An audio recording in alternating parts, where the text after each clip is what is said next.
Hello, I'm Dr. Brant Thayer.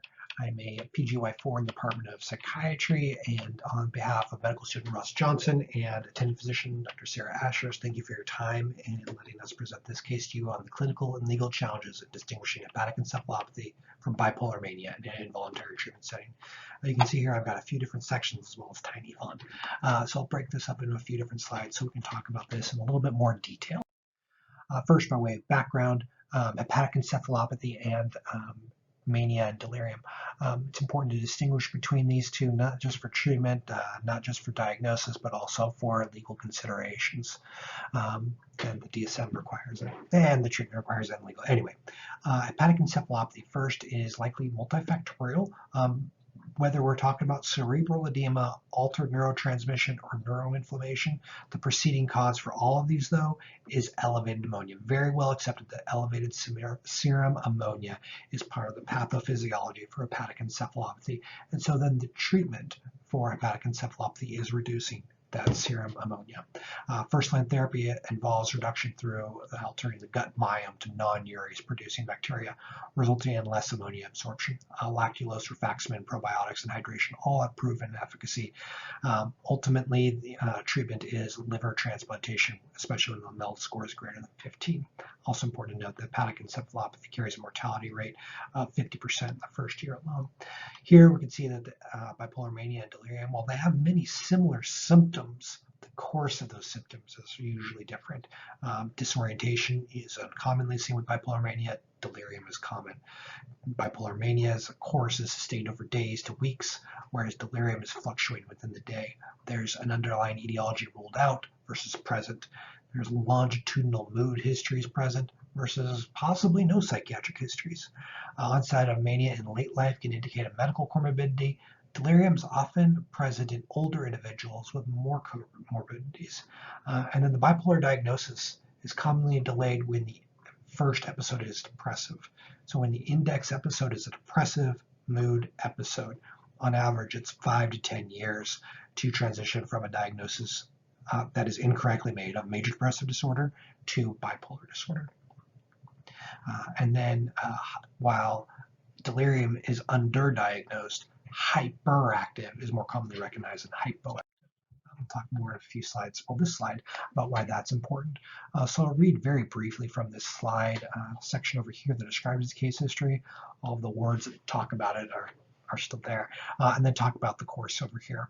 So this is a 59-year-old man with a history of alcohol-associated cirrhosis, depression, and PTSD, who's referred for involuntary admission due to acute onset of delusions and aggression, causing him to pose a danger to himself and others.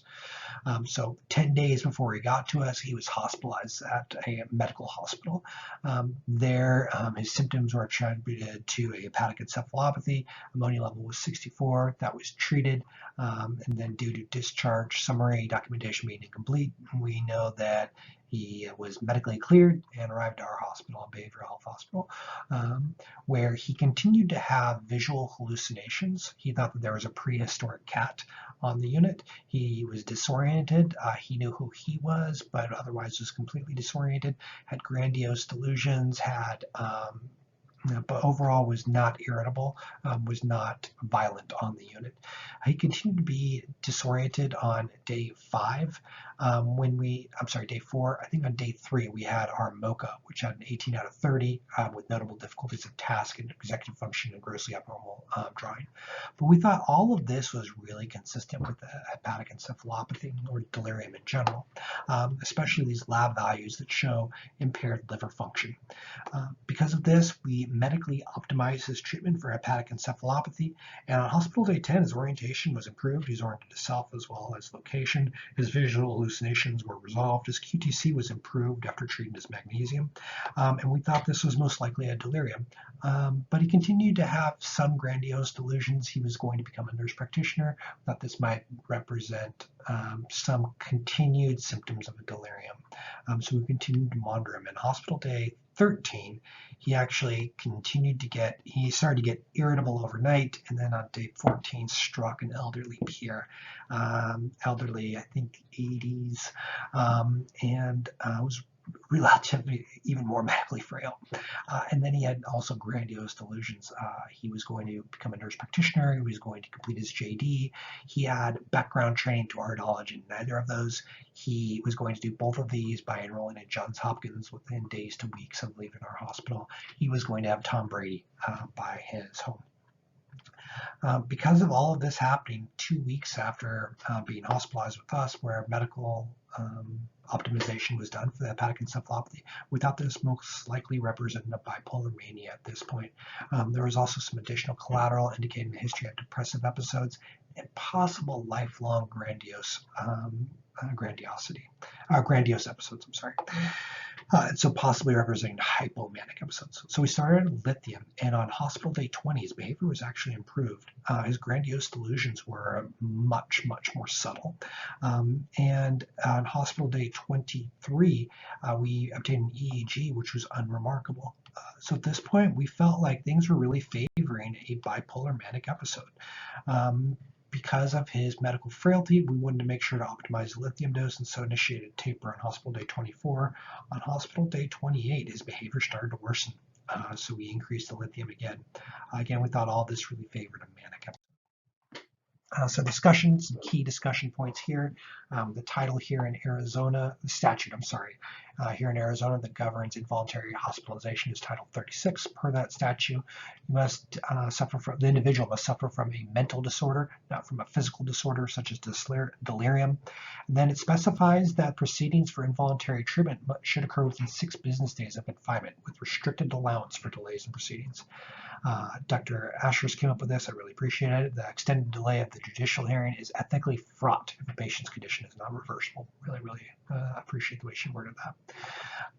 Clinically, another aspect of this case, on admission, this is a middle-aged man with decompensated cirrhosis and 1 prior psychiatric hospitalization for depression with acute onset of symptoms, including visual hallucinations, as most likely suffering from encephalopathy.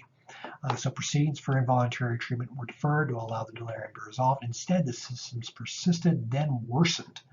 So this really initiated psychiatric treatment.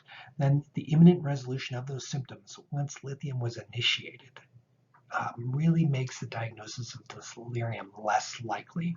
And in fact, the history of depressive episodes, likely hypomanic episodes, intact orientation, normal ammonia levels, and an unrevealing EEG are all more consistent with the diagnosis of bipolar disorder than they are of a delirium. But lastly, from a diagnostic perspective, overall, at this point, I think it's most likely this patient had a bipolar manic episode.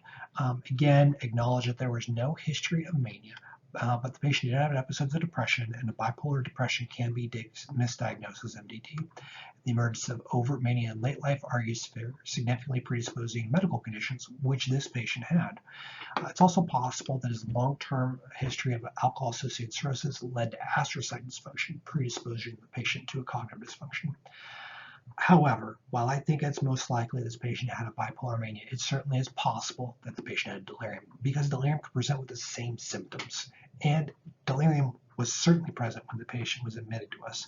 The EEG and ammonia level can help rule in hepatic encephalopathy, but not rule it out. And in fact, the end organ dysfunction, which we saw on the hospital's admission with the liver dysfunction, it could have impaired the patient's ability to reconstitute. Overall, I still think it's most likely that bipolar mania was present. But in conclusion, cirrhosis and bipolar disorder can and do occur together. Legally, however, clinicians may be asked to draw a line between mental and medical diagnoses to justify enforced treatment with psychiatric medications. This does not always reflect clinical reality. And this case illustrates that difficulty in treating mania in the setting of decompensated cirrhosis. This is true when given the time and diagnostic constraints imposed by court proceedings and the limitations of objective testing. So this was my presentation. I thank you all for viewing it and tolerating my description of the case. I'll welcome any questions that you have.